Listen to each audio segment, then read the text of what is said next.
Sina Joshua Garcia at Julia Barreto ay rumampas sa red carpet premiere night ng kanilang pinakabagong romance film, Unhappy for You, na ginanap sa SM Mega Mall noong August 13. Binati at nagpasalamat sa kanilang mga loyal fans, sina Joshua at Julia.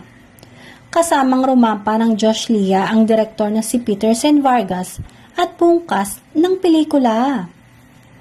Ang Unhappy for You ay isang 2024 Philippine romantic drama film na idinirect ni Peter Sen Vargas.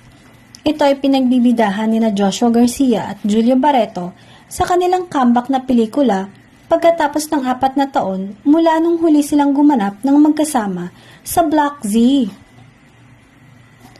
Ang pelikula ay tungkol sa kung paano naglalakbay ang mga dating magkasintahan sa mga damdamin ng dalamhati at malalim na pagmamahal sa isang taong minsan ay nagkaroon ng espesyal na lugar sa kanilang mga puso.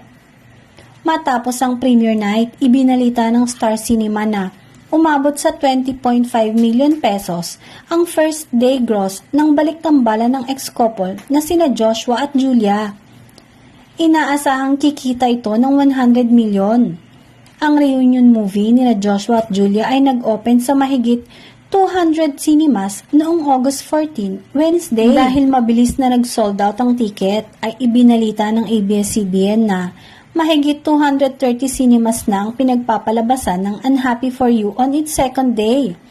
After a while, naging more than 250 cinemas. Ayon sa source, ay naka 19 million pesos ang Unhappy for You on its second day. Ngayong August 16, Friday, ipinagmalaki ng ABS-CBN na naka 40 million pesos na sa takilya ang Unhappy for You sa first 2 days.